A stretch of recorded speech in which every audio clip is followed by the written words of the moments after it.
C'est un solo, un acteur de la troupe qu'on extrait comme ça de la troupe et une opportunité pour que on voit vraiment quelqu'un.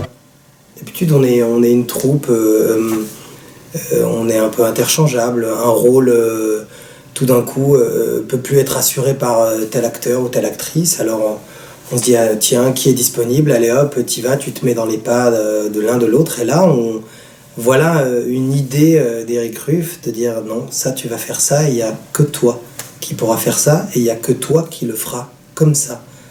Et je trouve qu'il manquait ça dans la devise de la comédie française Simul et Singulis, ce truc d'être ensemble et soi-même. Je voulais me retrouver seul, et c'est une sacrée responsabilité de discuter avec soi-même. Je crois que c'est la première fois que je vais faire un solo. J'ai choisi une forme de stand-up. Donc je ne l'ai pas choisi en soi, je l'ai choisi parce que je trouve que c'est la forme la plus évidente pour dire les nouvelles, et c'est des nouvelles d'Edgar Keret. C'est pas des romans, c'est des nouvelles, des petites histoires. Et je trouve que le stand-up, il y a un côté sans filet. Je vois les gens qui sont là, je leur parle. Ils savent que je les vois, ils savent que je leur parle. Il n'y a pas de quatrième mur, sauf celui qui est au fond de la salle, quoi. Mais je sais pas du tout encore ce que ça va donner. C'est-à-dire, je répète tout seul, dans une salle. Déjà un peu synthétiser ce que j'ai vécu. C'était éprouvant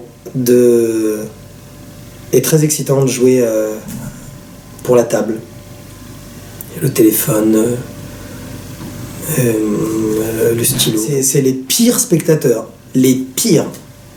Ils ont rien à dire, ils ont rien à proposer. Et en même temps, parfois, mais ça c'est ce métier aussi, j'ai l'impression qu'ils écoutent.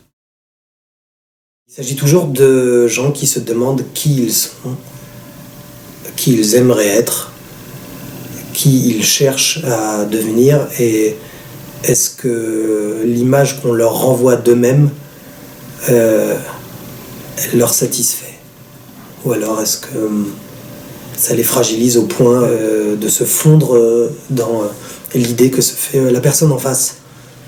C'est un auteur israélien. Israël est un pays jeune, brassé d'énormément de culture. Et dans cette masse-là d'un pays si petit, les gens ont les visages à 5 cm l'un de l'autre, et c'est forcé que cette proximité fait que on cherche un miroir, parce qu'il y a trop de visages différents, et je pense que c'est confusant, qu'il y a une énergie comme ça dans ce pays pourvu que j'arrive à me définir. Et en même temps qu'on se pose cette question dans ce pays, je trouve qu'il y a un côté ça va aller. Mais il y a ça dans ce que je montre dans ce spectacle. Il y a la quête tenace de savoir qui on est. Et puis, une fois qu'on a un bout de réponse, on se dit ah bon, il y a une réponse. Je crois que je voulais pas entendre de réponse, je voulais juste poser la question, quoi. C'est tout. Ça m'intéresse d'être déstabilisé. Je trouve que c'est un pays qui aime être déstabilisé. C'est un spectacle pour tout le monde. C'est pas un spectacle qui présenterait ceux qui ne connaissent pas Israël le découvriraient, et ceux qui connaissent Israël s'y retrouveraient. Ça, il y aura ça, c'est déjà un auteur israélien. Et en adaptant, j'ai aussi essayé de parfois rendre moins israélo-israélien cette littérature. Depuis le mois de septembre, je suis au Vieux Colombier, je n'ai pas changé de loge. Et les copains se sont succédés dans la loge. Puis moi, tel un gardien d'immeuble, je suis là. Ça a commencé avec Vania, de Julie Deliquet. C'était super, hein, ça, comme aventure. Ça ressemblait pas à des répétitions dont on a l'habitude en impro, et puis tout le temps, tous là. Donc on est tous témoins des avancées, mais des fragilités, des questionnements des uns des autres dans leur partie. On est tous témoins. Et le fait de l'être fait que ça instaure un grand respect du spectacle, des camarades, Et puis la connaissance du spectacle, elle s'accroît considérablement. Moi, je m'en suis rendu compte. Et ça date un peu, le dernier Caravansérail de Ariel Mnouchkine, que je suis allé voir 3 fois, mais je crois que j'étais encore élève au conservatoire. Ça, j'ai pas compris. C'est la première fois que je me rendais compte de l'émotion que le spectacle me procurait après avoir eu l'émotion. Je crois que je peux avoir de la colère pour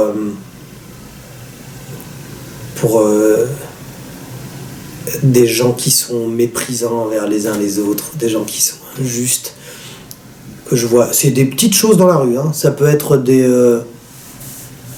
une personne que je vois en 2 secondes être dégradée par une autre, ou un... Ça me rend dingue. Pas voir ma fille un soir. Ça me fout un coup de blues. Je sais que je vais pas la voir, alors que elle aime avoir un peu le même programme. Elle aime, c'est nous qui lui avons appris à avoir ce programme. Elle aime. Moi, j'aime m'asseoir et manger des coquillettes. Et moi, elle parle pas du tout, elle a même pas 2 ans. La découverte d'Israël, ça a été un vrai coup de foudre. J'ai découvert ce pays. Là, c'est un auteur israélien que je fais, et puis c'est. Mais j'ai découvert Israël. Je crois que j'avais 17 ans. Je regardais les gens, les odeurs, C'était un désert, ce pays. Puis comme ça m'intéressait beaucoup, je me suis demandé comment ces gratte-ciel étaient apparus, comment ces maisons étaient là. Parce que de toute façon, c'était un terrain aride, comme on peut le voir encore, les endroits qui ne sont pas encore habités. Je trouvais ça fascinant, un pays qui réfléchit à la place de chaque arbre. Un pays qui est capable de réfléchir où planter des arbres et se créer des paysages de forêt. Je pense que c'est un pays qui doit quand même très bien s'occuper des hommes qui vivent sur place. Une assistante maternelle, ouais. Un vrai coup bas, quoi. Un vrai... Mais c'est fascinant, les gens malhonnêtes, parce que voilà quelqu'un, c'est extrêmement bien construit, sa malhonnêteté. Et avec ma compagne, on est sidérés de l'entreprise du coup bas de la personne. Et ça pose question quand même sur l'humanité tout entière, quand même. Ça peut être le dernier Caravansérail. Je trouve que c'est du génie. Ça peut être Léonard Bernstein qui dirige. Et ça peut être ma fille qui vient de comprendre comment rentrer la cuillère dans la bouche. 29 mars, ouais. Coup d'envoi et... Ouais, j'espère le réitérer. L'année prochaine, c'est l'année croisée France-Israël. C'est les 70 ans de l'État d'Israël, et donc 2018, oui c'est ça. Et même chose. Totalement, l'envoi est laissé. J'ai envie de le montrer longtemps, j'ai envie de tourner, je pense, comme plein de gens qui créent des choses. Ça l'enseigne. Bien sûr qu'il faut de la chance, mais parfois, on se rend pas compte qu'on pouvait en avoir. Parce que je commence à en avoir fait pas mal des élections, et ça m'énerve que ça m'intéresse de moins en moins. Ça m'énerve. Et en fait, ça m'énerve d'autant plus que on en aura un, président ou une présidente, on aura quelqu'un. Ça peut me rendre fou qu'on décide à ma place. Voilà, ça peut me rendre dingue. Et je sais pertinemment que c'est ce qui va se passer. La façon dont je travaille là, c'est assez perturbant, c'est des coups de tête. La façon dont je me prépare à comment jouer ces textes-là, je crois que je me suis... j'étais radical tout le temps, au point que maintenant je me dis bon, c'est comme si je subissais un peu ce que j'avais choisi de faire. Ce serait que je puisse tourner avec Au Pays des Mensonges. Ce serait de jouer dans le plateau neuf de Lorraine de Sagazan, et ce serait de jouer dans une pièce, on la nommera plus tard, mais avec Ostermayer. Piano panier, piano panier, piano panier, piano panier, piano panier, piano panier, piano panier, piano panier, piano panier. Trop fou. Panier, piano.